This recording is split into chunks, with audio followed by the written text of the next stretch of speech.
श्री रामचरितमानस में गोस्वामी तुलसीदास जी के माध्यम से गरुड़ जी को जब काकभूषण का सत्संग मिला तो उन्होंने अपने भाग्य को सराहा और शुक्रिया अदा भी किया परमात्मा का कि मुझे आज जो संत समागम मिला ये परमात्मा की कृपा से मिला है। गरुड़ जी कह रहे हैं, आज धन्य मैं धन्य अति जगत सर्वविधि निज जन जान राम मोहि संत समागम दीन। गरुड़ जी कह रहे हैं, आज मेरे ऊपर परमात्मा ने बहुत बड़ी कृपा की है, आज मैं धन्य हो गया जो आज मुझे ये समागम मिला है। तो आज ये जो प्रोग्राम रखा गया है पितर मिलौनी के उपलक्ष्य में,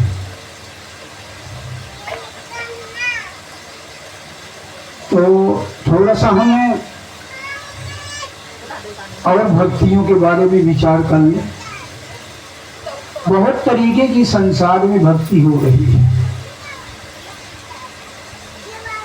कोई शंकर की कर रहा है, कोई ब्रह्मा की कर रहा है, कोई विष्णु की कर रहा है, कोई पितृदेव की कर रहा है, कोई आदि शक्ति दुर्गा देवी की कर रहा है। तमाम भक्तियां हो रही हैं। तो ये बात समझ लेने की है कि जो जिसकी भक्ति करता है वो उसी खानी में कुछ दिनों के लिए चला जाता है। जैसे किसी ने ब्रह्मा की भक्ति किया तो वो ब्रह्मपुरी जाएगा। शंकर की भक्ति किया तो कैलाशपुरी जाएगा। विष्णु की भक्ति किया तो वो विष्णुपुरी स्वर्ग जाएगा। और दुर्गा की भक्ति किया तो आदि शक्ति लोग जाएगा। यानी जो जिसकी जैसी भक्ति करेगा वो वहीं पर जाएगा। और जितने दिन तक के लिए उसकी भक्ति का फल है वो वही स्वर्ग में, आदि सत्यलोक में, कैलाशपुरी में, ब्रह्मपुरी में वास करेगा। तो ये जो पितर पक्ष में भक्ति की जाती है, पिंडदान करते हैं, श्राद्ध करते हैं, तो ये पितृलोक भी एक लोक है। यानी ये कह दिया जाए कि मिनी स्वर्ग। और वहां पर देवताओं का वास है। कौन से देवताओं को? जैसे हमारे पुरखे ऐसी कर्मी कर लिया है भक्ति करके या पुण्य अर्जित कर लिया है तो कुछ दिनों के लिए पितृलोक चले जाते हैं।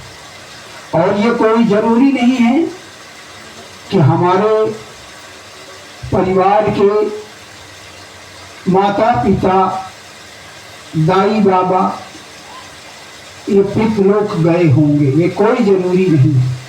और जब वो वहां पर चले जाते हैं तो सभी एक भाव के हो जाते हैं, सभी देवता के रूप में। तो महापुरुषों ने उनके तर्पण के लिए ये पितर पक्ष में एक समय निकाल दिया है कि जो भी उनके लिए तर्पण किया जाएगा या भक्ति की जाएगी तो उनको तर्पण होगा और हमें पुण्य फल की प्राप्ति होगी। ये जरूरी नहीं है कि हमारे माँ बाप दाई बाबा वो होंगे। यानी वहां जितने भी पितृदेव के रूप में हैं उनको सबको तर्पण होगा। बहुत बार हमारे मन में बात आती है कि हमारे माँ बाप या हमारे परिवार के कोई खत्म हो गए तो हमारी वो पितर मिलौनी के लिए बैठे हुए हैं, कोई बोले नहीं मानिएगा। ये भी हो सकता है कि उसके जैसे कर्म हुए, जैसी उसकी करनी हुई, वो 84 में भी जा सकता, लेकिन जो हम पितर मिलौनी पितृदेव के लिए यहाँ भी जो कुछ करेंगे तो जितने भी पितृदेव के रूप में सभी को तर्पण होगा और हमें पुण्य फल प्राप्त होगा।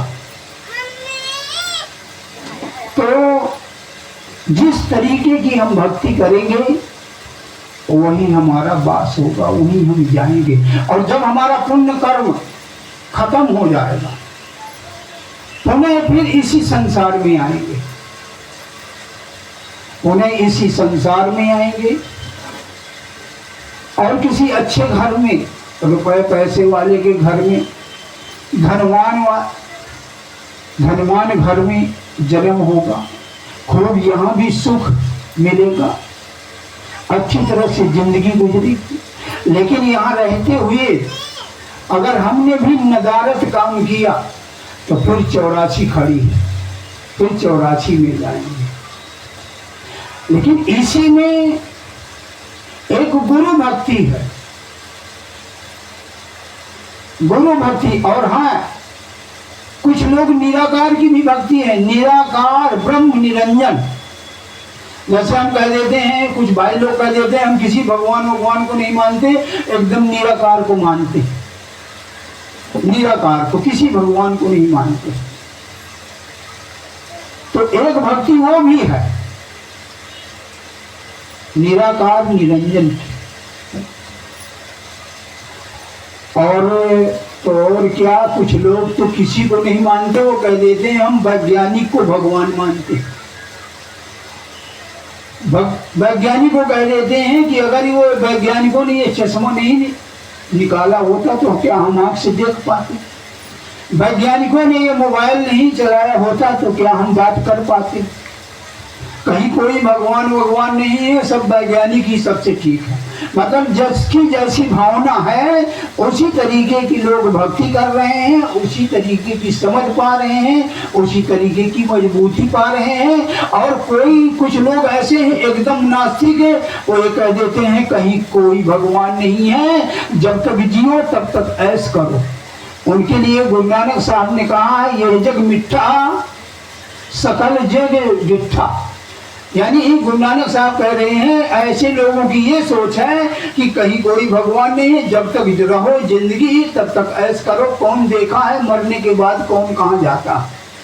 तो जैसी जिसकी सोच है, जाकी रही भावना जैसी, प्रभु मुहूर्त देखी तिन तैसी। तो इसी के अंदर एक गुरु भक्ति है। गुरु भक्ति में सभी भक्ति समाई हुई है। गुरु की भक्ति में सभी की भक्ति समाई हुई है। अगर गुरु की भक्ति हो गई तो महापुरुष कहते हैं कि सबकी भक्ति हो गई।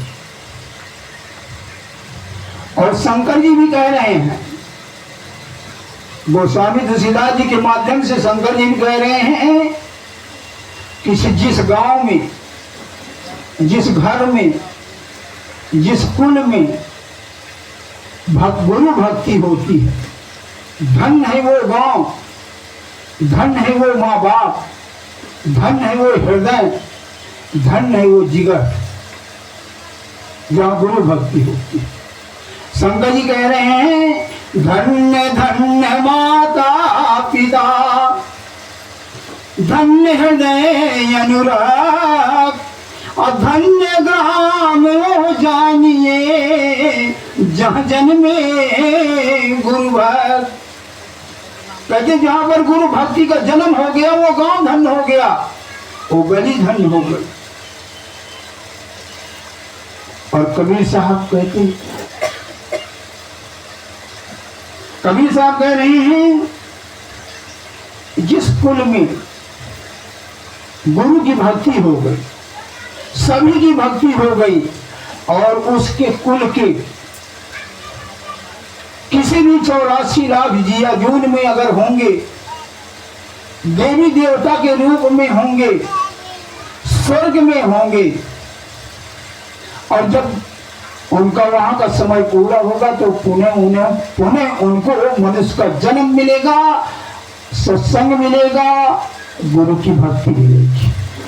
शंकर जी कह रहे हैं गुरु भक्ति जय वंश में, ध्यान से सुनिएगा, कह रहे हैं महापुरुष कह रहे हैं गुरु भक्ति जय वंश में सोकुल परम पुनीत और लक्ष्मी पत कर जाते हैं देव पितर सहमीत।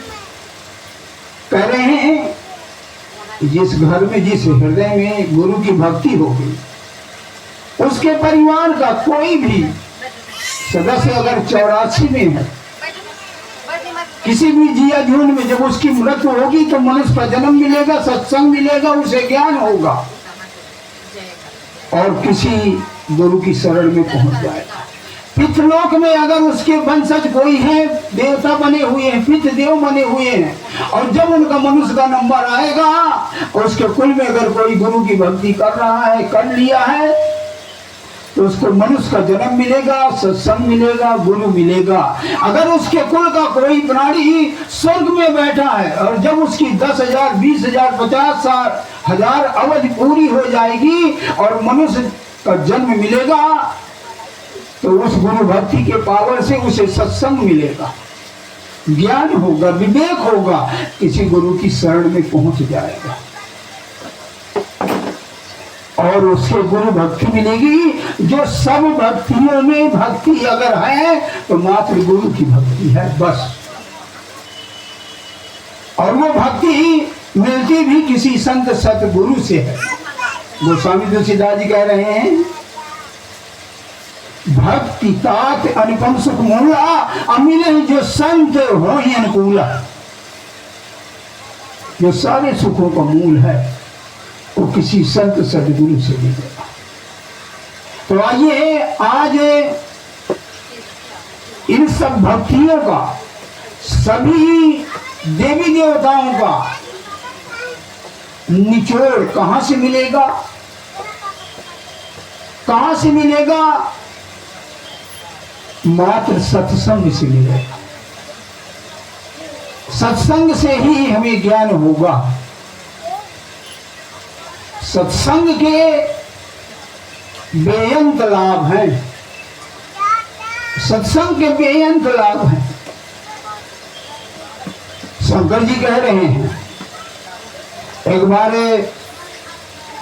पार्वती जी ने पूछा, शंकर जी ने पूछा पार्वती से कि उमा ये बताओ संसार में सबसे बड़ा लाभ क्या है? तो पार्वती ने कहा अगर रुपया पैसा हो जाए तो उसमें लाभ है, लाभ है, चाहे जो मर्जी खरीद लो, चाहे सुबह सिर्फ 4 रुपया, जितना जो चाहिए सुख सुविधा के समान वो सब पैसे में मिल जाएगा। तो सबसे बड़ा लाभ तो पैसे ही है। शंकर जी ने फिर दोबारा पूछा, वही बात फिर दोहरा दिया। तो शंकर जी ने एक छोटा सा उदाहरण सुनाया कि एक बार एक जंगल में एक शेर 25 सर्पियों को लिए गिन रहा था। तो उसी जंगल में एक देवदूत निकला और कहने लगा अरे बाबा ये सेठ है, तू तो बड़ा अमीर आदमी है। तो सेठ ने कहा कितना अमीर आदमी हूँ मैं, तो बिल्कुल मात्र 25 सर्पियां। तो उस देवदूत ने कहा आखिर तू कितनी सर्पी चाहता है? तो सेठ ने कहा मैं सर्पी नहीं जानता हूँ, लेकिन मैं इतना चाहता हूँ कि पूरे संसार में मुझसे धनवान कोई न रहे। तो उस देवदूत ने कहा जा भाई मैं तुझे वरदान देता हूँ, जिस चीज में तू छू लेगा, स्पर्श कर लेगा, वो सोने की बन जाएगी। तो वो अपने गांव आया और गांव के किनारे उसकी मड़ैया थी, बाग थी। उसी मड़ैया बाग के बीच में एक मड़ैया थी। तो सेठ ने सोचा कि जरा इस वरदान को मैं आजमाऊं, जिसको मैं छूऊंगा तो ये सोने का बनेगा कि नहीं बनेगा। तो उस मड़ैया में हाथ लगाया और सोने की बन गई। बड़ा खुश हो गया, घर आया और सोचने लगा कि मैं अपने आज पूरे मकान को ही सोने का बना डालता हूँ, रावण की लंका जैसे। उसने दीवार में स्पर्श किया सोने की, दरवाजे में स्पर्श किया सोने का, छत सोने का। आंगन में खड़ा होकर के चारों तरफ घूम रहा है और सोचने लगा कि मेरे से संसार में कोई धनवान नहीं होगा। और जून का महीना था, भूख भी लगी प्यास भी लगी, तो पत्नी से कहा भाई मुझे भूख प्यास लगी है, जरा भोजन पानी लाओ। तो जैसे रोटी में हाथ लगाया वैसे रोटी सोने की, क्योंकि वरदान था ना कि जिस चीज को छू दूंगा वो सोने की। तो जल्दी से चावल और दाल मुंह में लगाया तो वो भी मुंह में खड़खड़ाने लगे, सोने के हो गए। जल्दी से प्यास लगी हुई थी, गिलास उठाया और जैसे मुंह में लगाए वो पानी भी जम गया, बर्फ जैसे सोने का, गिलास भी सोने की। और वो सोचने लगा अरे ये क्या हो रहा, अब ये हो क्या रहा है, मुझे मतलब प्यास के मारे जान जा रही, भूखों के मारे जान जा रही है। प्यास बड़ी जोर भयंकर लगी, जून का महीना था, दौड़ा दौड़ा गया उसी ही जंगल में और पुकारने लगा देवदूत देवदूत देवदूत। देवदूत आकर के प्रकट हो गया, कहने लगे क्या बात है, मेरा वरदान झूठा हो गया क्या? कहने लगा नहीं, वरदान झूठा नहीं हुआ है, ये वरदान आप वापस ले लीजिए, क्योंकि अगर ये वरदान मेरे ऊपर रहा तो मैं चंद घंटों में चंद मिनटों में मेरी जान चली जाएगी, क्योंकि पानी और ये सब सोने का ही हुआ जा रहा है, बल्कि जो ये मेरी 25 असरफियां हैं इसे भी आप ले लीजिए। तब जाकर के ये जब कथा छोटा सा उदाहरण के रूप में सुनाया तो पार्वती का विवेक जग गया। तो पार्वती ने कहा अच्छा आप ही बताइए, आप ही बताइए कि संसार में सबसे बड़ा लाभ क्या है? तो शंकर जी ने बताया कि संसार में अगर कोई लाभ है, संसार में अगर कोई लाभ है तो मात्र सत्संग है, बस, इसके अलावा कोई लाभ नहीं। शंकर जी ने कहा है गिरिजा संत समागम सब लाभ कछुआन, अभी हरि कृपा न होई सो गाँव वेद पुराण। शंकर जी कह रहे हैं अकेले मैं ही नहीं कह रहा हूं ये लाभ को, गाँव ही वेद पुराण, जितने भी संत हैं और वेद और पुराण हैं वो सब कह रहे हैं कि सत्संग के मुकाबले संसार में कोई लाभ नहीं है। वैसे तो संसार में बहुत लाभ है, संसार में सत्संग के बहुत लाभ, बेअंत लाभ है, लेकिन आइए आज कुछ सत्संग के लाभों पर विचार किया जाए। तो सबसे पहला लाभ हम सब लोग समझे हैं कि कौन सा लाभ है। पहला लाभ क्या है? पहला लाभ यह है कि सारे संसार के लोग तीर्थों में जाते हैं, नदियों में सरोवरों में स्नान करते हैं, कोई मक्के मदीने जा रहा है, कोई कहीं जा रहा है, कोई कहीं जा रहा है। वहां जाने से कुछ पुण्य अर्जित करते हैं और वो साथ में ये भी सोचते हैं कि तीर्थों में स्नान कर लेंगे तो हम पवित्र हो जाएं, निर्मल हो जाएं, लेकिन होते नहीं।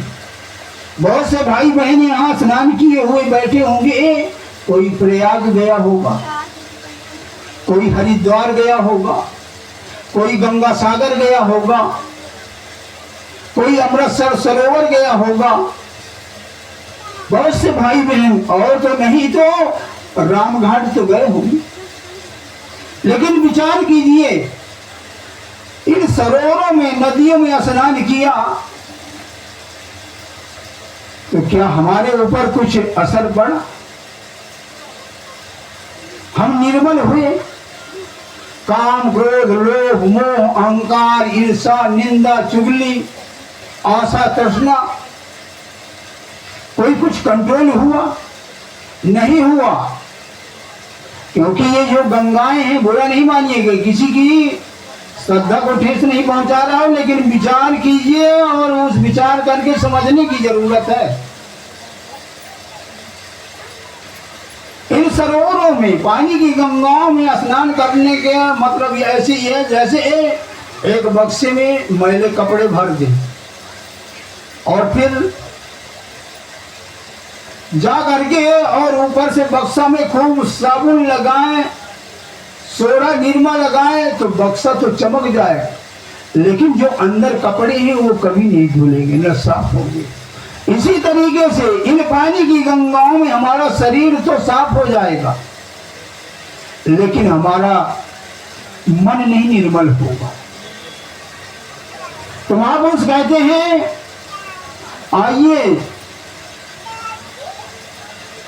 ये मन कहाँ निर्मल होगा? सत्संग की गंगा। कबीर साहब कह रहे हैं सत्य नदी हरि नाम की, जहाँ पखारते अंग निर्मल मन होते हैं संतों के सत्संग। कहते हैं अगर ये मन निर्मल होगा, मन साफ होगा, तो मात्र संतों के सत्संग में होगा। और एक साजोबाई लेडी जी संत हुई है, वो भी कह रहे हैं कि सबसे बड़ा तीर्थ कौन सा है? महापुरुषों का संग। साजोबाई कह रहे साध संग तीरथ बड़ो, जामे नीर विचार, सहजो नहाई पाइये मुक्ति पदारथ चार। कहते हैं सहजो नहाई पाइये मुक्ति पदारथ चार, यानी हमारा मन भी निर्मल होगा और साथ में चार पदार्थ वो कौन से? धर्म, अर्थ, काम, मोक्ष, जिसके लिए हजारों साल ऋषि मुनि तपस्या करते हैं और फिर भी नहीं मिलता, वो भी मिल जाएगा। और ये गोस्वामी तुलसीदास जी भी कह रहे हैं कि असली प्रयाग कौन सी है? जिससे मन निर्मल होता है। गोस्वामी तुलसीदास जी कह रहे हैं सुन समझे जन मुदित मन मज्जहि अनुराग, और लहाई चार फल अछत तन साधु समाज प्रयाग। कहते हैं असली गंगा, असली प्रयाग, जहां से हमारा मन निर्मल होना है, जहां से हमें पवित्र होना है, वो संतों का समागम है। सुन समझे जन मुदित मन मज्जहि अनुराग, और लहाई चार फल अछत तन साधु समाज प्रयाग। और साथ में ये वो गंगा है, ये चलती फिरती गंगा है। इस गंगा को जहाँ प्रेम से बुलाया जाता है, ये गंगा वहीं चल करके हमारे गांव में, हमारे गली में, हमारे घर में हमें पवित्र करके चली जाती है। पवित्र करने का मतलब ज्ञान दे करके चली जाती, विवेक दे करके चली जाती। मुझ मंगल में संत समाजो, अजो जग जंगम तीरथ राजू। और एक पलटू साहब हुए, उन्होंने अपनी वाणी में कहा है पलटू सत्संग में जाय के मन को कीजे शुद्ध, और पलटू वहां न जाइए जहां उपजे कुबुद्ध। कहते हैं संतों के सत्संग में जाइए, वहां मन शुद्ध हो जाएगा। गुरु नानक साहब ने भी कहा है बिन भागा सत्संग न नंबे, और बिन सत्संग मैल भरीजे जियो। गुरु नानक साहब कहते हैं बगैर भाग्य के सत्संग नहीं मिलेगा, और सत्संग के बगैर ये हमारे मन का मल नहीं धुलेगा। और धर्मदास जी हुए हैं संत, कबीर साहब के प्रमुख शिष्य, उन्होंने अपनी वाणी में कहा, सत्संग की महिमा बताया है, सत्संग का लाभ बताया है। वो कह रहे हैं भरा सत्संग का दरिया, नहा लो जिसका दिल चाहे। भरा सत्संग का दरिया, नहा लो जिसका दिल चाहे। और साथ में कह रहे हैं जिगर से दाग पातक का छुड़ा लो जिसका दिल चाहे। नैसा तीर्थ जगत में कोई दूसरा प्यारे, गया द्वारका में जाकर के समझ लो जिसका दिल चाहे। और साथ में कह रहे हैं, इसमें कोई ताजुब मत मानना, नहीं है कछु बड़ा ताजुब जो संतों ने बतलाया, काज से हंस बना लो जिसका दिल चाहे।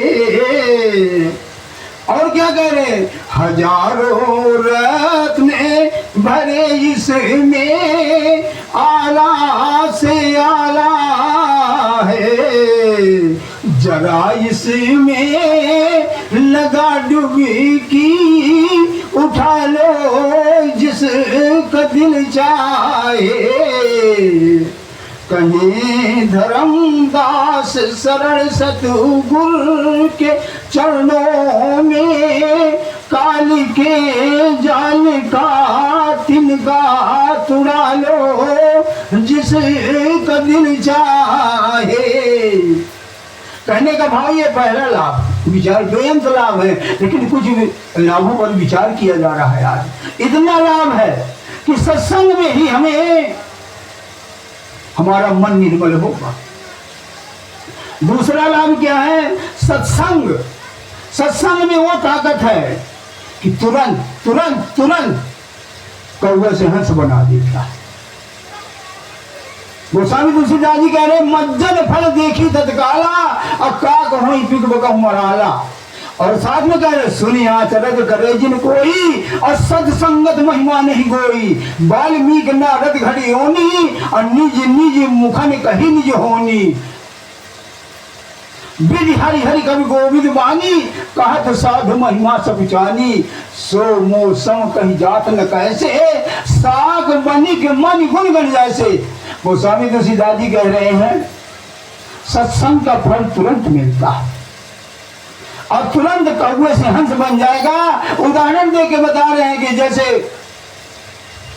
वाल्मीकि नारद का मिलाप हुआ और वाल्मीकि बहुत बड़ा डाकू था, लेकिन थोड़ी देर के लिए सोहबत मिली और तुरंत महात्मा बन गया। राम से पैदा होने से पहले वाल्मीकि रामायण लिख डाली।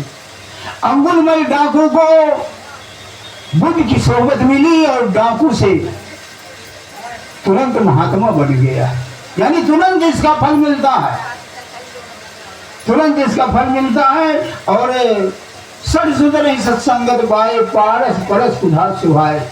सत्संग की इतनी बड़ी ताकत बता रहे हैं, महिमा बता रहे हैं। साजो भाई एक लेडीज हुई है, वो अपने गाड़ी में कह रही है, सहजो संगत साध की काग हंस हो जाए और तज के भच्छा भच्छ को मोती चुन चुन खाए।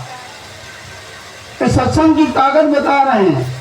सदगुरु के प्रसाद से काग हंस हो जाए, मलिन विषय रस त्याग के गुरु के शब्द समान। ये महापुरुष अलग अलग वाणी इसलिए बताई जा रही है। बहुत से लोग कहते हैं अरे रामायण की बात बता रहे हैं, अरे इसी बात को और किसी महापुरुष ने भी कहा है ना। तो जो पहुंचे हुए महात्मा है सभी का निचोड़ एक ही होता है। दादू साहब ने कहा, जे पहुंचे थिन पहुंचिए तिनकी एक बात, और सब साधुओं का एक मत बीच के 12 बात। जो बीच वाले हैं वो 12 बात किए हैं, और जो पहुंचे हुए महात्मा है उनका निचोड़ एक ही है। वो बात अलग है कि शब्दों का फर्क पड़ जाए, भाषा का फर्क पड़ जाए। जैसे पानी को कोई पानी कहता है, कोई नीर कहता है, कोई जल कहता है, कोई वाटर कहता है, कोई आग कहता है। भाषा का फर्क चाहे कुछ भी हो जाए, लेकिन ये तत्व में निचोड़ में सब एक ही है।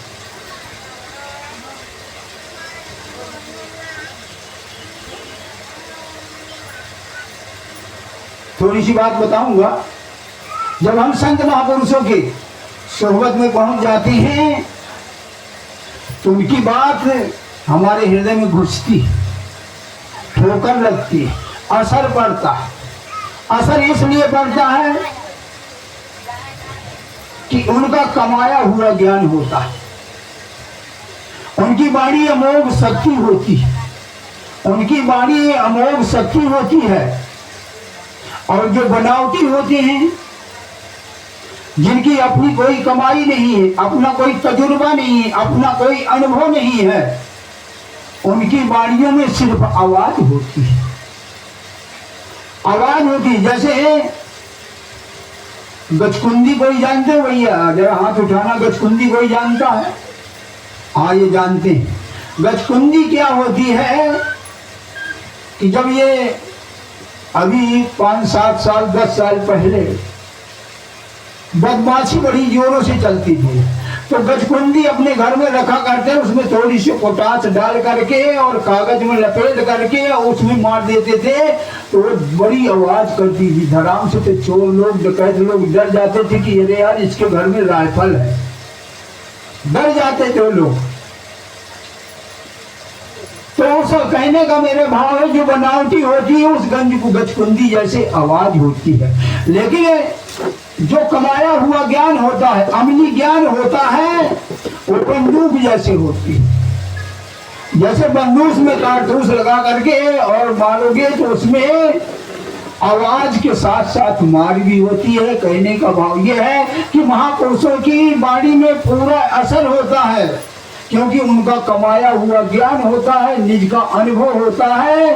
और समझने के लिए जैसे चिड़िया होती है, चिड़िया जो होती है पीपल का और बरगद का फल खा करके, और जहां भी मीठ कर देगी वहां वो पीपल जम जाएगा, चाहे वो देखा होगा पत्थर में क्यों ना हो, पत्थर में क्यों न बीट कर दिया होगा, लेकिन वो पेड़ का रूप धारण कर लिया होता है। और वैसे आप 1 कुंटल पीपल और बरगद का बीज इकट्ठा कर दीजिए और उसे किसी भी खेत में बो दीजिए, वो उगेगा नहीं। ये कहने का भाव जैसे चिड़िया उस फल को खाया और खा करके हजम किया, उसमें ऐसी तासीर बन गई कि जहां वो बीट करेगी वहीं वो फल पौधा तैयार हो जाएगा। इसी तरह ये संतों महात्माओं का अमली ज्ञान होता है, अपना निज का अनुभव हुआ होता है, किया हुआ होता है, तो उनकी वाणी में अमोघ शक्ति होती है। जैसे एक बार महात्मा गांधी के पास एक औरत गई अपने बच्चे को लेकर के,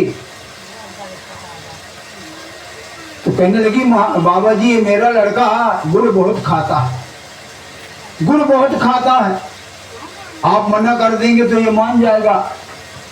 तो महात्मा गांधी ने कहा कल आना। जब दूसरे दिन गई तो उस दिन भी कह दिया कल आना। तीसरे दिन जब गई तो वो कहने लगी इसे आप कह दीजिए गुड़ न खाए। तो उस दिन महात्मा गांधी ने कहा बेटा गुड़ मत खाया करो, चली आए।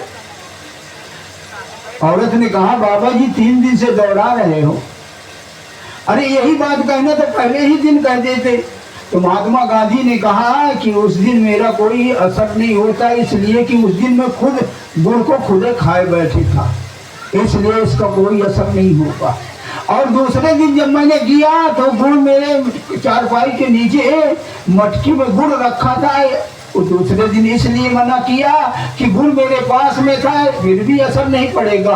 आज न मैं गुड़ खाया हूँ और न मेरे पास वो गुड़ है, आज मना कर रहा हूँ, आज के बाद ये गुड़ नहीं खाएगा। और मान गया। कहने का भाव अमली ज्ञान होता है, उनमें पावर होता है, उनकी वाणियों में पावर होता है।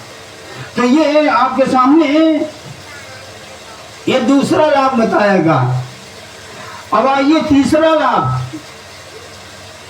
जिस जगह पर सत्संग हो जाता है, जिस जगह पर सत्संग हो जाता है और साध संगत आ करके उस परमात्मा की चर्चा प्रेम से सुनती है, ध्यान से सुनती है और उनका हृदय परिवर्तित होता है, वो जगह शुद्ध हो जाती है, पवित्र हो जाती है। ये महापुरुष कह रहे हैं, एक चरणदास संत हुए हैं, उन्होंने अपनी वाणी में कहा पृथ्वी पावन होता है सबही तीर्थ याद, और चरण दास यूं कहते हैं चरण धरे जा साथ। कहते हैं जहां पर साध संगत आकर के बैठ जाती है और वहां पर परमात्मा की चर्चा होती है, वो जगह पावन हो जाती है, पवित्र हो जाती है। और गोस्वामी तुलसीदास जी भी कह रहे हैं, जहाँ जहाँ संत चरण चढ़ जाही अब तो इस जमाने अमरावत नहीं। गोस्वामी तुलसीदास जी कह रहे हैं, जहाँ पर संत सदगुरु आकर के चरण रख देते हैं वो घर पावन हो जाता है, पवित्र हो जाते हैं। और एक जगह कबीर साहब कह रहे हैं, कबीर साहब कह रहे हैं, सुमिरन सत्संग जा घर भयो, संत भयो मेहमान, वह घर प्रभु बासा कीना, वो घर वैकुंठ समान। इतनी बड़ी सत्संग की महिमा बता रहे हैं। और मंसूर मुसलमान फकीर हुए हैं, वो भी कह रहे हैं, जिक्र जिस जगह हर घड़ी तेरा होगा, जन्नत सा वो स्थान होगा। कहते हैं जहां पर उस अल्लाह ताला की, उस परमात्मा की चर्चा होगी और लोग सुनेंगे, वो स्थान स्वर्ग जैसे बन जाएगा। और गुरु नानक साहब कह रहे हैं, जिथे जाए बहे मेरा सतगुरु, सो थान सुहावा राम राज कहलाए। एक गुरु नानक साहब भी कह रहे हैं। कहने का मतलब सभी धर्मों के महापुरुष सत्संग पर जोर दे रहे हैं और महापुरुषों की बड़ाई कर रहे हैं। और एक बात और भी बता रहे हैं, जिस जगह पर, जिस घर में, जिस गांव में कभी सत्संग नहीं होता, कहीं संत लोगों का आना जाना नहीं होता, उस जगह के लिए बता रहे हैं, मुझे ना गुस्सा ना, महापुरुषों की मैं वाणी बता रहा हूँ। कबीर साहब कह रहे हैं, सुमिरन सत्संग जा घर नहीं, संत नहीं मन मेहमान, वह घर जम डेरा कीना, सांझ पड़े शमशान। कहते हैं जहां पर कोई संत साधु नहीं आया, परमात्मा का जिक्र नहीं किया, उस घर में किनकी पूजा होती है? मरही तेरही, मुइया भवानी, मढ़ी मसान। और कहते हैं बोकरा काट दो, मुर्गा काट दो, भेड़ काट दो, शराब चढ़ा दो, वहां पर ये भक्ति होगी। और इस भक्ति का फल क्या होता है कि जब अंत समय जब आता है, तो जो इसकी भक्ति करता है वो सीधे सीधे भूत बनता है, भूत बनता है, क्योंकि सारी उम्र उसने भूतों की पूजा किया। और जिनको हम देवी देवता कहते हैं, ये मरही है, तेरही है, भुइया है, मढ़ी मसानी है, ये सब संतों की भाषा में भूत है। और ये है भी, कोई ये नहीं सोचे कि ये नहीं है, क्योंकि जब सृष्टि की रचना हुई है, तो जब इनको बनाया गया तो इन्होंने रहने का स्थान पूछा भगवान से कि आखिर हम कहाँ, स्थान हमारा कहाँ रहेगा? तो भगवान ने कहा, जहाँ पर मेरी भक्ति नहीं होगी वहीं पर तुम जाना और खूब अत्याचार करना, करवाना, कभी किसी को खून फुका देना, सिर दर्द कर देना, पेट दर्द कर देना, दूसरा भूत आएगा वो ठीक करेगा और वो कहेगा बकरा काटो, सुअर काटो, भेड़ काटो, दारू चढ़ाओ। ये भक्ति करना, तुम भी उसी तरह रहना, और वो जो तुम्हारी भक्ति करेंगे वो भी वही बन जाएगा। इन्होंने मांगा है, भूत कहे भगवान से हमहु का कछ देव, तो भगवान ने कह दिया, जो हमको मानक नहीं थी नहीं से तुम ले। जहाँ पर हमारी भक्ति नहीं होगी वहां पर इनकी पूजा और भक्ति होगी। तो ये सब चीजों को जानने का पुंज जो है क्या है? सत्संग। सत्संग के इतने बड़े लाभ बता रहे महापुरुष। अब एक चौथा लाभ क्या है? चौथा लाभ ये है, सत्संग एक बहुत बड़े दुख को खत्म कर देता है। और वो दुख कौन सा है? वो दुख कौन सा है? बहुत बड़ा दुख। जैसे विचार करें, भोजन पानी का दुख, जाड़े का दुख। जाड़े का दुख कहाँ से दूर होता? आग से। जाड़े का दुख है आग से दूर होता, रजाई वजाई से नहीं दूर होता। रजाई तो जिसके खून होगी उसी को काम करती है। और नहीं जो बहुत बड़े बुजुर्ग हमारे घर में सियाने हो ना, उनको चाहे 4-5 रजाई उड़ा दो, कह देंगे दंड नहीं दूर हो गई, आग जलाना पड़ता है। ये खून की गर्मी से है, जो इन महीनों की गर्मी दूर, सर्दी दूर हो जाती है। बूढ़ों की कभी नहीं दूर होती है, उनकी ठंड आग से दूर होती है। आग का दुख, जाड़े का दुख आग से दूर होता है, भूख प्यास का दुख भोजन पानी से दूर होता है, और धूप का दुख कांटे का दुख छाता से दूर होता है, जमीन की तपिश का और कांटे का दुख जूता से दूर होता है, और थकान का दुख आराम से दूर होता है। इसी तरह एक बहुत बड़ा दुख कौन सा है जो दुख को खत्म कर देगा? वो दुख है अज्ञान। अज्ञान सब पापों का पुरखा है। और अज्ञान कहां से दुख दूर होगा? ज्ञान से। यानी और ज्ञान कहां से होगा? सत्संग से होगा। इसलिए गोस्वामी तुलसीदास जी ने कहा है, बिन सत्संग विवेक न होई। अज्ञानता की वजह से आज संसार में हाहाकार मची हुई है। अज्ञानता की वजह से आज संसार में अत्याचार, पापाचार, भ्रष्टाचार, व्यभिचार, ये सब कुछ हो रहा है।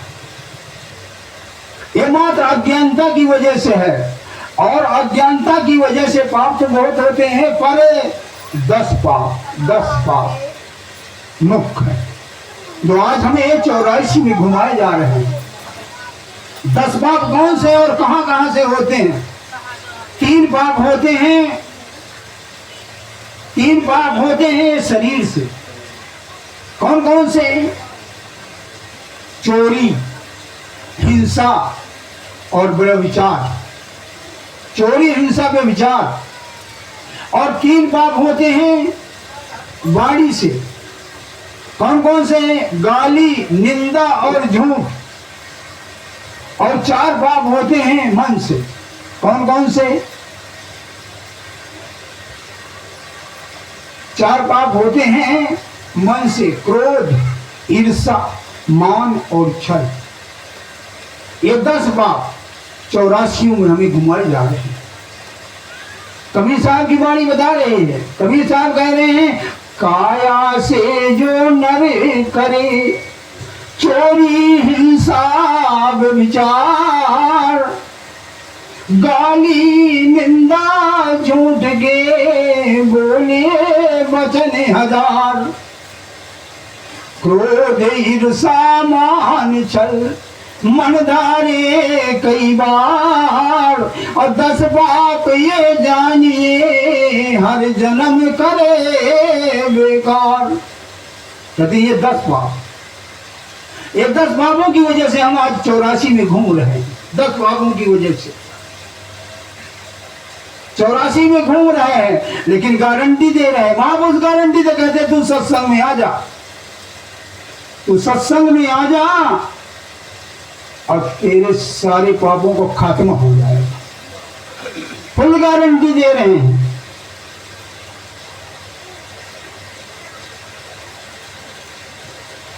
गोस्वामी तुलसीदास जी दे रहे हैं। गोस्वामी तुलसीदास जी कह रहे हैं तू सत्संग में तो आ और तेरे सारे पापों को खात्मा हो जाएगा। गोस्वामी तुलसीदास जी कह रहे हैं, मन क्रम वचन जनित अभिजाई, आज सुने जो कथा श्रवण मन लाई। कहते हैं तेरे 10 तरीके के पापों का खात्मा हो जाएगा अगर मन लगा करके सत्संग में श्रवण करेगा, तो ये तेरे पापों को खात्मा हो जाएगा।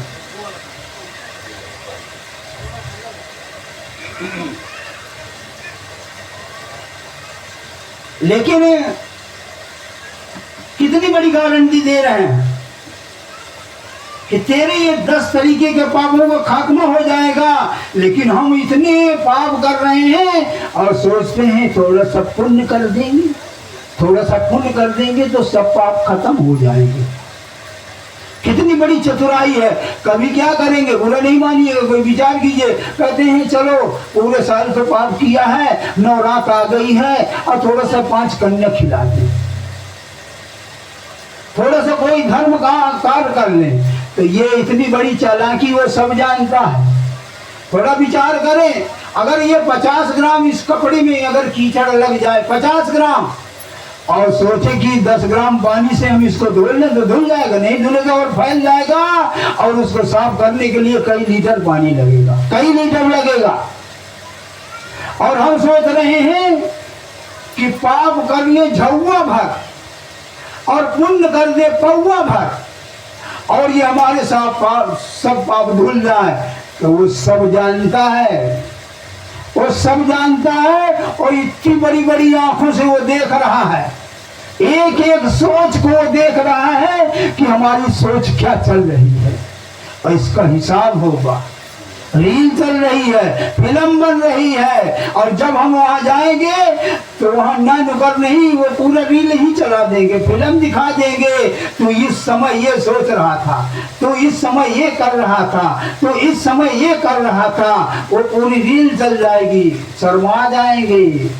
वहां जी यहाँ तो झूठ चल जाएगा, क्यों कौन सा झूठ बोला है, कब क्या किया है, वहां रील ही चल जाएगी। जैसे उदाहरण के लिए समझने के लिए, एक बार एक कंजूस मामा था किसी लड़की का, और उस लड़की की शादी थी।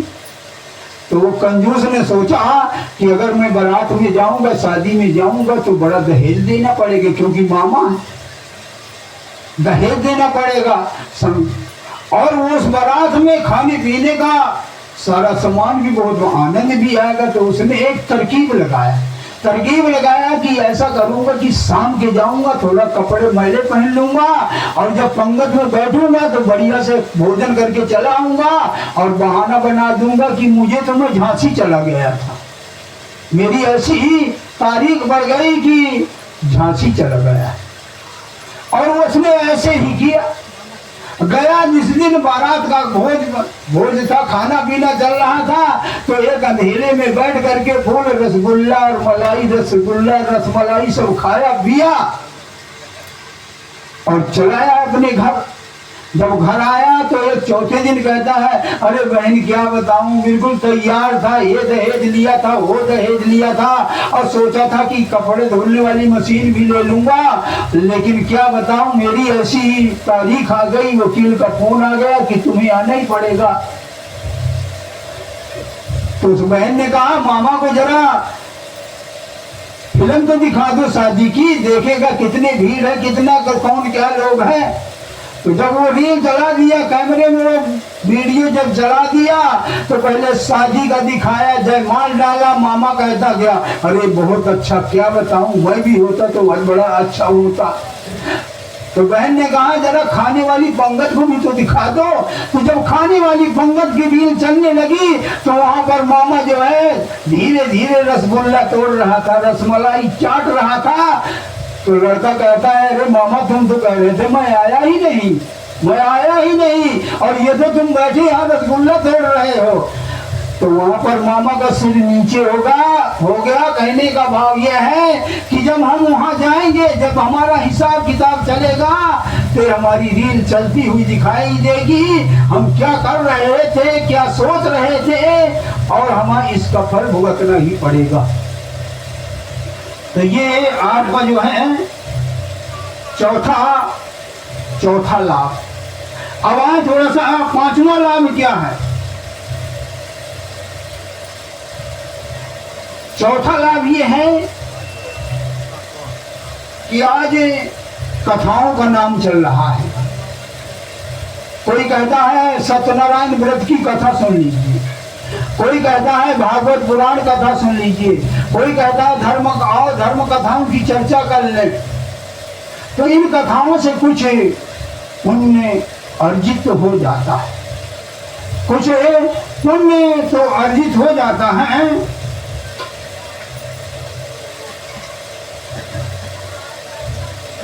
लेकिन महापुरुष कहते हैं, महापुरुष ये कहते हैं कि सत्संग रूपी कथा, ये सत्संग रूपी कथा। अब थोड़ा सा हम भ्रमित हो जाएंगे कि कथा और है, सत्संग और है। ये भले कहने के लिए दो है, कथा और सत्संग, लेकिन इनका जो निचोड़ है और इनका जो भाव है मात्र एक ही है। इसका उदाहरण समझने के लिए एक बार बांधवगढ़ में धर्मराज जी मुकाम किए हुए थे। तो वहीं पर कबीर साहब आ गए। और जब कबीर साहब कथा के रूप में सत्संग फरमान करने लगे तो धर्मदास को बड़ी खुशी हुई। कथा भागवत की परिभाषा समझने के लिए, एक बार बांधवगढ़ धामा, धर्मदास जहाँ किए मुकामा, गुरु कबीर आन विराजे, कथा प्रसंग मनोरम छाजे। पावन कथा परम सुखदाई, धर्मन की अतिशय मत भाई। कहते हैं धर्मदास को बहुत अच्छी लगी कथा। और इसी तरह एक उदाहरण और समझने के लिए, एक बार पार्वती जो है शंकर जी से कहने लगी जब भी जो है आप कहते हैं सत्संग कथा, लेकिन आज तक कभी सुनाया नहीं। तो पार्वती ने जब ये बात कहा कि आपने कभी सुनाया नहीं, तो शंकर जी के मन में बात आ गई कि लगता है आज पार्वती को कथा सुनने का, सत्संग सुनने का मन बन गया है। मन बन गया है तो शंकर जी पार्वती को सत्संग सुनाना शुरू किया। और सुना करके और पार्वती को बड़ी तृप्ति आ गई। और तृप्ति नहीं, कह उठी, बोल रही है, कह रही है, नाथ कथा मम गद संदेहा, और राम चरण उपजिए नौनेहा। सुन सब कथा हृदय अति भाई, और गिरजा बोली गिरा सहाई। और साथ में कह रही है, मैं आज धन्य हो गई, आज मैं कृत हो गई, आज मुझे ये पता चल गया कि भक्ति क्या चीज है। आज मेरे मन में ये दृढ़ हो गया भक्ति करने का। कह रही हैं, आज धन मैं कृत भई हूँ, अब तब प्रसाद विशेष, अब जी राम भगत दृढ़े, बीते सकल कलेश। कहते मेरे सारे कलेश ही बीत गए। कहने का भाव, ये सत्संग रूपी कथा में आने से बहुत बड़ा फल होता है, बहुत बड़ा पुण्य अर्जित होता है, और सत्संग के मुकाबले कोई कथा ही नहीं है। अब आइए थोड़ा सा छठवां लाभ। छठवां लाभ है कि बहुत बड़े धर्म ग्रंथों का की वजह से आध्यात्मिक शंकाएं होने लगती हैं। जब हम ज्यादा धर्म ग्रंथ पढ़ने लगते हैं तो थोड़ा फर्क आने लगता है। फर्क क्या होता है समझ होती नहीं। हम सिर्फ पानी जानते हैं, लेकिन दूसरे धर्म में जल लिखा हुआ, तीसरे में नील लिखा हुआ है, और चौथे में जो है आग कह दिया है, किसी में वाटर कह दिया है। इसलिए हमें शंका होने लगती है कि ये किताब ठीक है कि ये किताब ठीक है। तो जब हम सत्संग में जाते हैं तो हमारी शंकाएं मिट जाती हैं, संशय खत्म हो जाते हैं। तो कह रहे हैं गोस्वामी तुलसीदास जी कह रहे हैं, राम कथा सुंदर गरकारी और संशय विहम रावण हारी। कहते हैं जब हम आत्मा और परमात्मा की कथा सुनते हैं और सत्य की कथा सुनते हैं तो वो सारे शंकाओं का समाधान हो जाता है। और ये शंका जो होती है, शक जो होती है, बहुत खतरनाक। शक, छोटा सा उदाहरण समझने के लिए, जिस घर में ज्यादा शंकाएं होने लगती हैं उस घर में कलह होना शुरू हो जाता है। शंका, शक बहुत खतरनाक। उदाहरण समझने के लिए, एक बार एक आदमी सुबह सुबह हल जोतने जाता था, किसान आदमी था। तो कुछ दिनों के लिए शीशा बंद हो गया था। जो चेहरा देखते हैं तो लोग पानी में देख करके अपना काम चलाया करते। तो हल जोतने गया तो कहीं पुराना शीशा मिल गया, और शीशा को उठाया और देखा तो उसमें उसकी तस्वीर दिखाई दी। ज्ञान नहीं था कि ये शीशा है। तो उसके मन में आया, अरे वाह, ये मेरे पिताजी की तस्वीर मिल गई, क्योंकि मेरी भी ऐसी मोछ, उसकी मोछ थी, तो उसने सोचा कि मेरे पिताजी की भी ऐसी बड़ी बड़ी मोछ थी, ये बिल्कुल मेरे पिताजी की फोटो है। तो उसको हाथ जोड़े नमस्कार किया और घर में गया। एक दरवाजे में अलमारी में किवड़िया बोलते थे पहले, किवड़िया में रख दिया। और वो जब रोज हल जोतने जाता तो अपने पिता के दर्शन करके जाता, क्योंकि उसके मन में था कि ये मेरे पिता नहीं, और कह देता, घर में हिदायत दे देता कि इस किवड़िया को कोई खोलना नहीं। तो एक दिन क्या हुआ कि उसकी पत्नी ने सोचा कि ये हमेशा कहता है इस किवड़िया को खोलना नहीं, मैं जरा देखो तो इसमें क्या है। उसे भी शीशा का ज्ञान तो था ही नहीं। तो जैसे किवड़िया खोला तो वैसे उसकी औरत की फोटो दिखाई दी, उसकी पत्नी की। जैसे उस फोटो को देखा तो दौड़ी दौड़ी गई सास के पास, कहने लगी, अरे देखो ये बेटे की करतूत, इसीलिए कहता है ये किवड़िया कोई न खोलना, ये पता नहीं देख अब इसके कर्म। क्योंकि जब वो फोटो दिखाई दिया तो उसके मन में आया कि किसी दूसरी पत्नी से, किसी औरत से लगा हुआ। देख देख करके एकदम जलन सवार हो गई और दौड़ी गई सास के पास, कहने के अपने लड़की की करतूत देख। और उसने कहा क्या है, कहने लगे वो फोटो देख जा करके।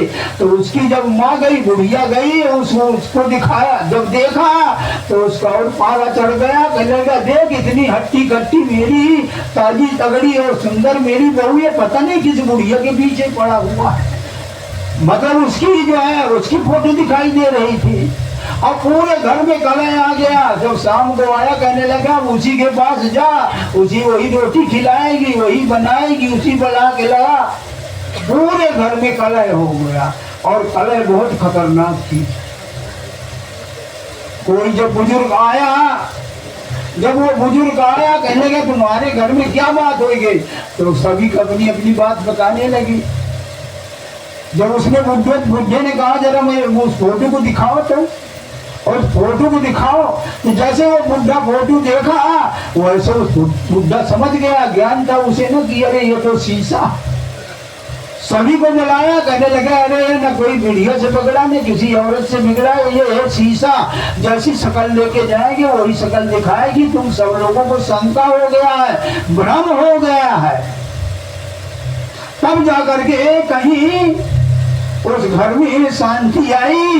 कहने का भाव आध्यात्मिक शंकाएं इसी तरह हो जाती हैं। उस किताब में रामायण में ये लिखा हुआ है, महाभारत में ये लिखा हुआ है, वेद में ये लिखा हुआ है, बाइबिल में ये लिखा हुआ है, अंजील में ये लिखा हुआ है, गुरबाणी में ये लिखा हुआ है, और लिखी एक ही बात है, बशर्ते भाषा का फर्क हो रहा है। तो जैसे बताया कि कहीं पानी, कहीं आग, कहीं नीर, कहीं जल, कहीं वाटर, ये फर्क हो गया। तत्व में सब एक ही है। तो सत्संग में ये जो शंकाएं हैं सारी शंकाएं समाधान हो जाती हैं। ये था आपका छठवां लाभ।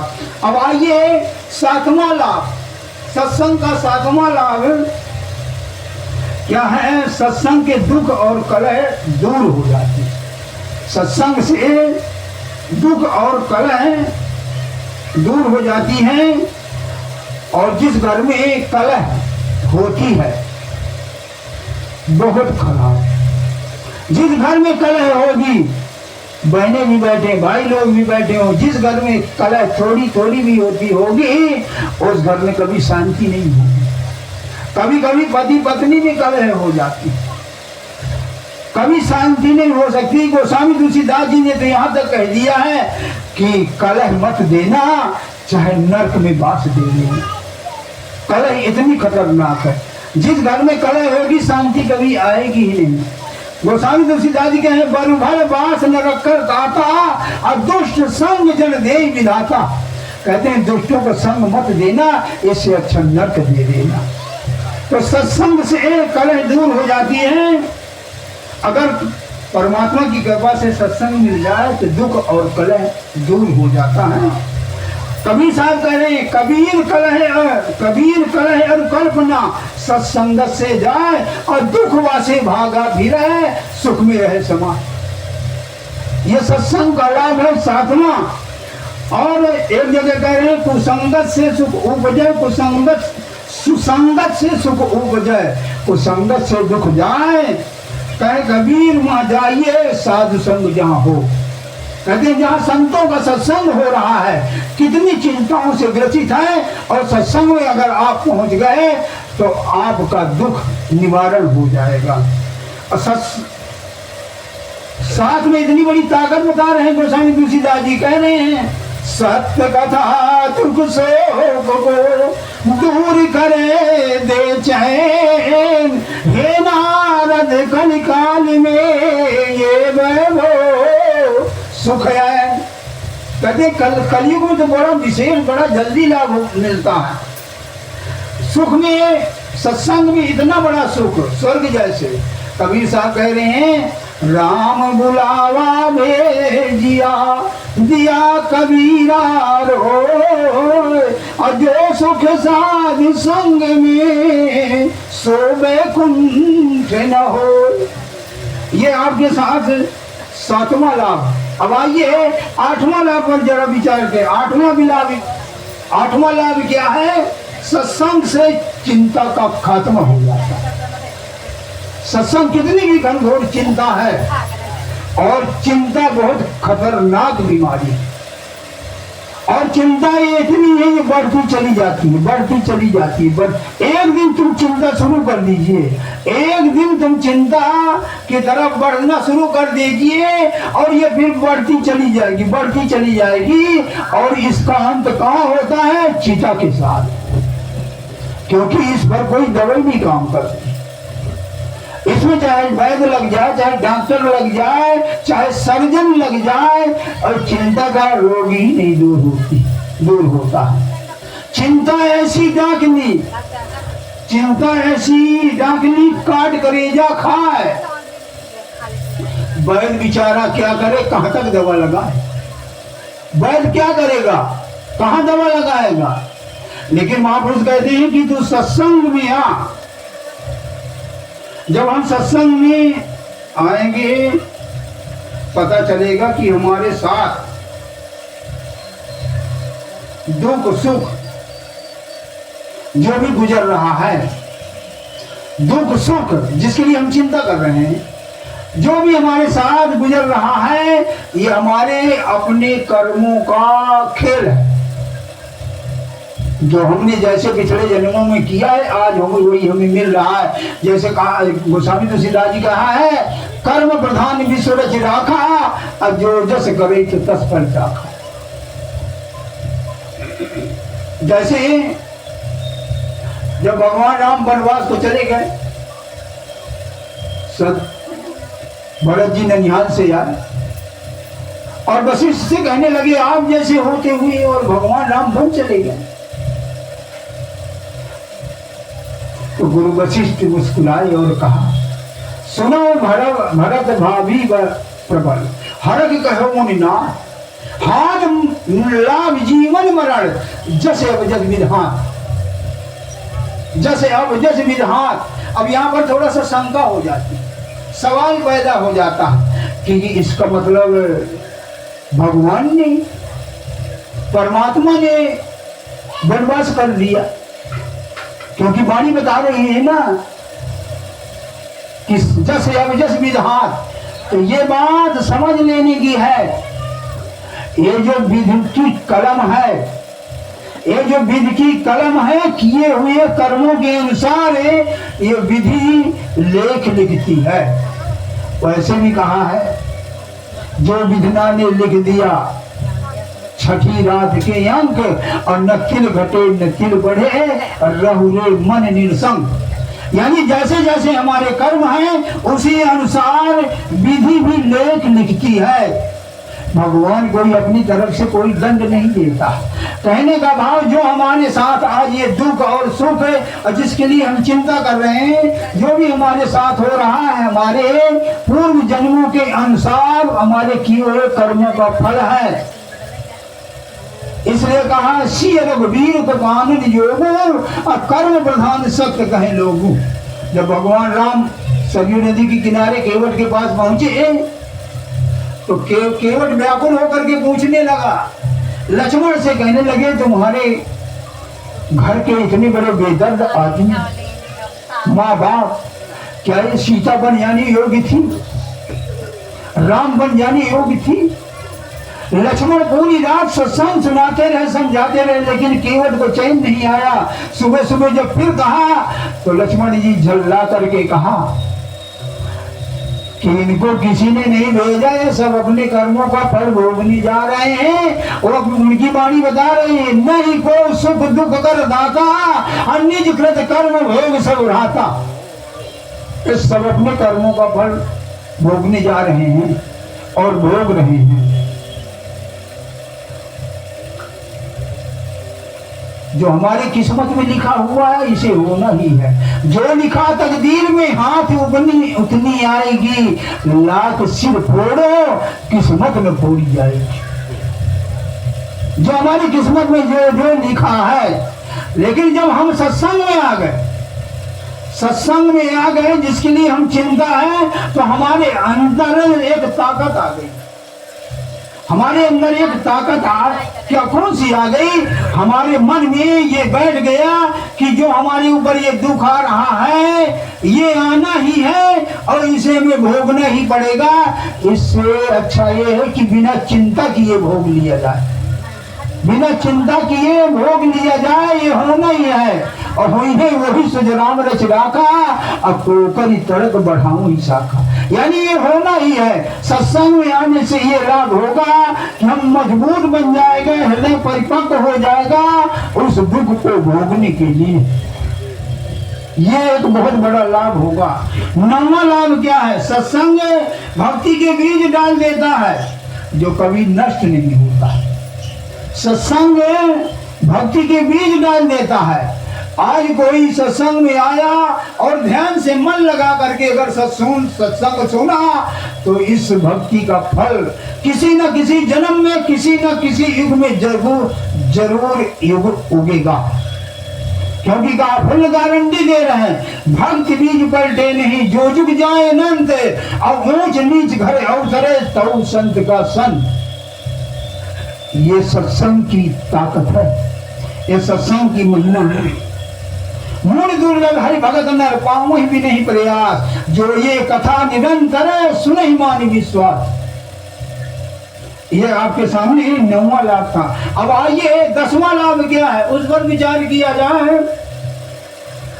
सत्संग से मनोकामनाएं पूरी हो जाती है। सत्संग से मनोकामनाएं पूरी हो जाती, जो इच्छा करी हो मन माही, सो प्रसाद कस दुर्लभ नाही।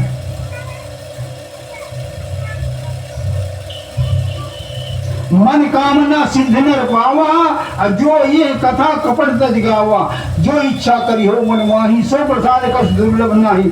सत्संग से इच्छाएं पूरी होने वाली है। काहे की इच्छा सबसे ज्यादा रहती है? बाल बच्चे की इच्छा, धन दौलत की इच्छा, पद पदवी पाने की इच्छा, यही इच्छा सबसे ज्यादा रहती है। कह रहे हैं सत्संग के, गोस्वामी तुलसीदास जी है कह रहे हैं, सत्संग के परताप से वंशहीन सुख पाए, और निर्धन धन पावे तथा रंग राव हो जाए। कितनी बड़ी बात कह रहे हैं। जब हमें हृदय से सत्संग सुनेंगे और जब ये सत्संग हमारे हृदय में उतर जाएगा तो इतनी बड़ी महिमा बता रहे हैं। सत्संग के प्रताप से वंशहीन सुध पाए और निर्धन धन पावे तथा रंग राव हो जाए। इतनी बड़ी महिमा बता रहे हैं। लेकिन थोड़ा सा ये ध्यान देने वाली बात है, नजारत बात कभी नहीं पूरी होगी। तो हम उल जलूल की बात सोचने लगे और सोचे कि ये पूरी हो जाएगी इच्छा, तो ये कोई धोखे में न लगे, वो नहीं पूरी होगी। पूरी होने वाली ही पूरी होगी। और सीधी सी बात तो ये है कि सत्संग में आने से इच्छा पूर्ण नहीं होती, इच्छा चूर्ण हो जाएगी, कामना ही खत्म हो जाएगी। अगर इच्छा कामना ही खत्म हो गई, इच्छा भी खत्म हो गई, चाह ही खत्म हो गई, तो वो पाने से ज्यादा है। चाह गई चिंता गई मनुआ बेपरवाह, और जिसको कछु न चाहिए सो सहन के साथ। इतनी बड़ी ही सत्संग की महिमा बताया। अब आइए 11वां लाभ। 11वां लाभ ये है कि दैहिक और दैविक और भौतिक पापों का खात्मा हो जाएगा, यानी संचित कर्मों का पाप। दैविक जिसको हम प्रारब्ध कह देते हैं, दैविक दैहिक और दैहिक है जो क्रियामान कर्म जो आज हम कर रहे हैं। अगर सत्संग में हम आ गए तो ये तीनों तरीके के पापों का खात्मा हो जाएगा, क्योंकि सत्संग में आने से हमें ये ज्ञान आ जाएगा कि जो हमें प्रारब्ध इसे खुशी खुशी भुगतेंगे, और जो संचित कर्म है इनको सत्संग में आएंगे, ज्ञान होगा, और ज्ञान होने के मुताबिक भजन सिमरन करेंगे तो वो नाम जप में संचित कर्म जल जाएंगे। संचित कर्म जैसे अगर एक बोरा 1 कुंटल गेहूं बोने के लिए रखा है, लेकिन अगर वो 1 कुंटल बीज को गेहूं को जला भूंज दिया जाए तो कभी उगेगा नहीं, कभी नहीं उगेगा। इसलिए कहा जब इनाम हृदय धरा हुआ पाप का नाश, और जैसी चूड़ी आग की पड़ी पुरानी घास। 12वां लाभ। 12वां लाभ ये होता है अपने आप त्याग हो जाता है, समर्पण भाव हो जाता है, यानी हमारी अकड़ दूर हो जाती है और हमारे मन में ये हो जाता है ये सब मालिक का, सब परमात्मा है, सब परमात्मा का है, और हम परमात्मा में समर्पित हो जाते हैं, सदगुरु में समर्पित हो जाते हैं। इस त्याग के लिए बताएं बड़ा सरल है। त्याग तो ऐसा कीजिए सब कुछ एक ही बार, और सब प्रभु का मेरा नहीं, निश्चय किया विचार, निश्चय विचार हो गया कि ये जो भी हो रहा है ये सब परमात्मा कर रहा है और परमात्मा का ही है। एक ही बार में सभी चीज का त्याग हो गया। 13वां लाभ। 13वां लाभ ये है कि सत्संग में आकर के 84 लाख जिया जीवन का घूमना खत्म हो जाता है। बड़े भाग पाहिब सत्संगा बिना ही प्रयास मिटे वो भंगा। कहते हैं बगैर कुछ नहीं करना पड़ेगा। तो ये 84 का तो सत्संग में तो, और एक जगह कह रहे भाव सागर चपार्ज बावा और राम कथा कह दृढ़ नावा। कहते राम की कथा को, परमात्मा की कथा को दृढ़ कर ले और तेरी 84 कर जाएगी। साजू भाई कह रहे सत्संगत की नाव में मन दीजिए नर नार, टेक बंडली दृढ़ भक्ति की सहजे उतरे पार। यानी नारी को भी कह रही है और नर को भी कह रहे हैं। बुरा नहीं मानिएगा, बहुत बार हम लोग कह देते हैं पति की भक्ति, पत्नी की भक्ति क्या है? पति की भक्ति करना बस, चाहे वो शराबी हो, चाहे वो जुआरी हो, और चाहे वो मांस मछली नशा खाने पीने वाला हो, पति की भक्ति करना चाहिए। ये पति के प्रति ये कर्तव्य बताया गया है, ये भक्ति होती नहीं है। निज की करनी काम करेगी, निज की करनी काम करेगी। जो हम यहाँ भक्ति कर रहे हैं, कबीर साहब यहाँ पूरा पर्दा ही खोल रहे हैं। जे कामनी पर्दे रहे सुने न गुरुमुख बात, और सो तो होगी कुकरी फिरे उभारी गात। कहते अगर पड़ोस में सत्संग हो रहा है और अगर कामनी ही पर्दा में रह करके, अरे मैं वहां सत्संग सुनने जाऊंगी, सब लोग मुझे देखेंगे, कह रहे हैं अगर वो ये मान करके और सत्संग नहीं सुनती तो ये अगले जन्म में कुटिया का होगा। और अभी तो पर्दे में, दरवाजे के पर्दे में, धोती के कपड़े पर्दे में, लेकिन अगले जन्म में कोई पर्दा नहीं रहेगा, फिरे उघारे घाट। गुरु और एक जगह का है गुरु भक्ति बिना नारी कुकरी होए, और गली गली भूकत फिरे टूक नगारे को। कहते हैं अगर गुरु भक्ति, जिसको शंकर जी ने भी कहा है, अगर वो भक्ति नहीं किया तो अगला जन्म कुटिया का होगा और गली गली घूमेगी, कोई इतनी सी रोटी टुकड़ा नहीं डालने के लिए होगा। गुरु भक्ति की बात बता रहे हैं। 14वां लाभ ये है सत्संग हर तरीके के भय को खत्म कर देता। सत्संग हर तरीके के भय को खत्म कर देता है। और भय तो बहुत तरीके का है, लेकिन सबसे एक बड़ा, सबसे भयानक भय क्या है? डर है। किस चीज का है? सबसे बड़ा भयानक डर, सबसे भयानक भय क्या है? मौत।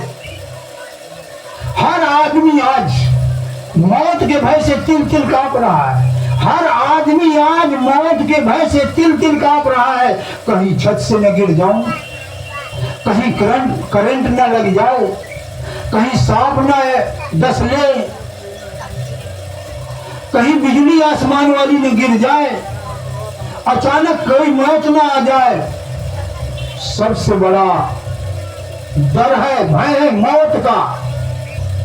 लेकिन महापुरुष कहते हैं सत्संग में आ, तो सत्संग में आ। तेरे सत्संग में आने से मरने का भय खत्म हो जाएगा, ये फुल गारंटी है। और साथ में मरने का शौक पैदा हो जाएगा, मरने का शौक पैदा हो जाएगा। कबीर साहब ने कहा, जिस मरने को जग डरे मेरे मन आनंद, कब मरूं कब पाऊं पूर्ण परमानंद। कहते हैं इतना शौक पैदा हो जाएगा और मरने का भय तुरंत तुरंत तुरंत खत्म। इतनी बड़ी ताकत सत्संग की बता रहे हैं, मरने का भय ही खत्म हो जाएगा। कबीर साहब दो लाइन में कहा है कि तू सत्संग में तो आ। कबीर साहब कह रहे हैं, अगर कोई सत्संग में आता रहेगा तो मरने का भय दिल से जाता रहेगा। अगर कोई सत्संग में आता रहेगा तो मरने का भय दिल से जाता रहेगा। नियम से जो साधु की संगत में आकर चरण धूल सिरी पे चढ़ाता रहेगा तो मरने का भय दिल से जाता रहेगा। कहते नियम से साधु की संगत, चरण धूल चढ़ाने का मतलब ये नहीं है कि जो पैरों में मिट्टी लगी हुई है उसे माथे में लगाना है। चरण धूल वास्तविक वो है सत्संग की सुनी हुई बात हृदय में धारण करना, यह है वास्तविक चरण धूल। कहते हैं अगर चरण धूल को हृदय में बैठा लिया तो तेरे मरने का भय खत्म। और साथ में क्या कह रहे हैं, जो श्रद्धा सहित प्रेम मगी से दिन सेवा संतों की हर दम कमाता रहेगा तो मरने का भय दिल से जाता रहेगा।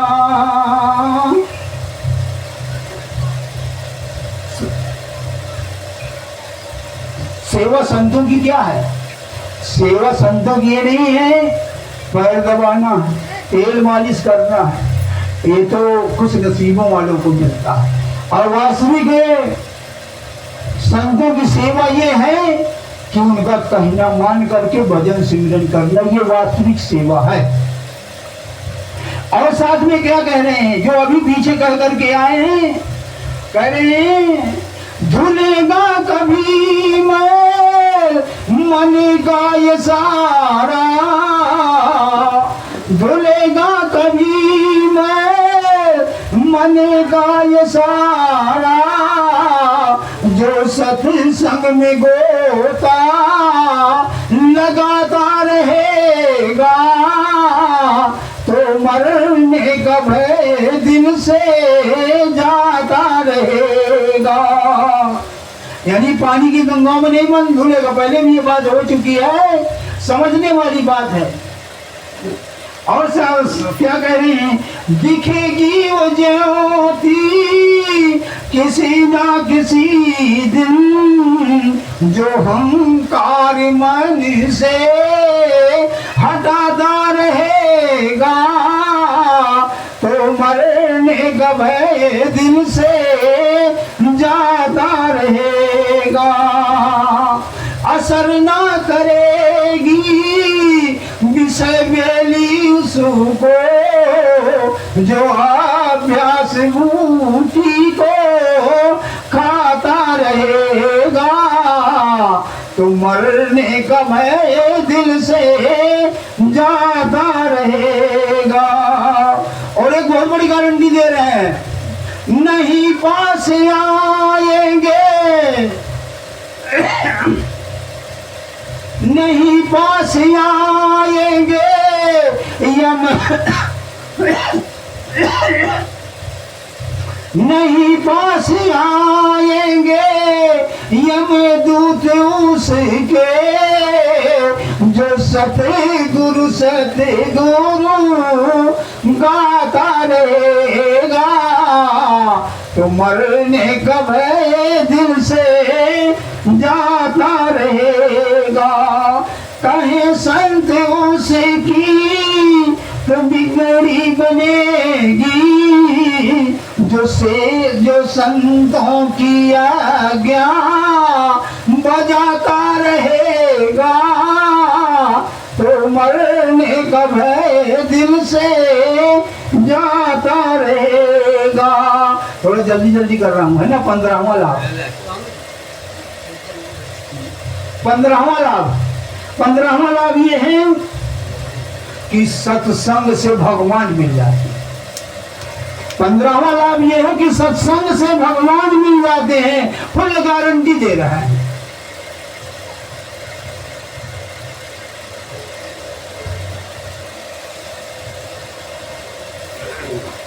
एक ही बात कह देता हूं, तुलसी कौनो जोग थे सत्संग जब हो राम मिलन संशय नहीं कहा सुमत सबको। बस गोस्वामी तुलसीदास जी कह रहे हैं, मैं अकेले नहीं कह रहा हूं, बहुत सब कुछ कह रहा हूं। तो ये 15 लाभ आपके सामने रखे गए। अब 16वीं बात एक ये है, 16वीं बात ये है कि इतने लाभ सुन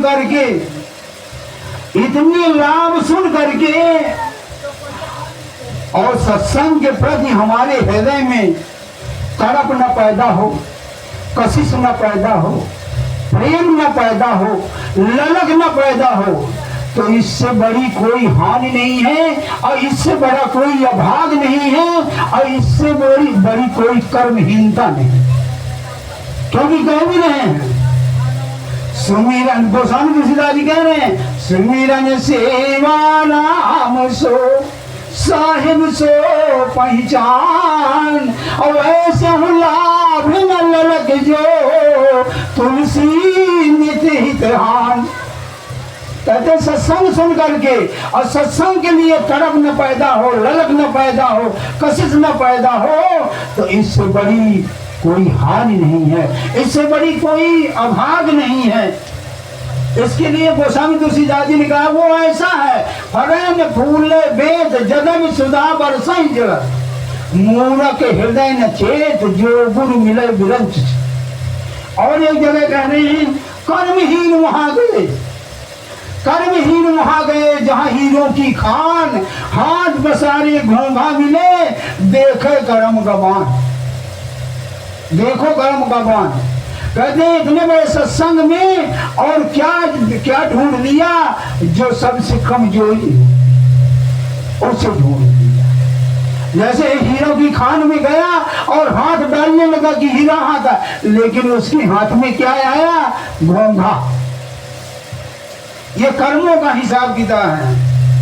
और भी कह रहे हैं कपटी कभी न उघरे 100 साधुन के संग, कपटी कभी न उघरे 100 साधुन के संग और मूंज पखारे गंग में जो भीजे त्यों तंग। तो अब हुक्म हो रहा है आपके सामने इतना लाभ है, फिर जब कभी फिर चांस होगा, फिर मौका होगा। और मैं तो कहता हूँ अवध बिहारी जी से जब भी कभी साल में तो एक बार मौका बना ही लिया जाए करे है।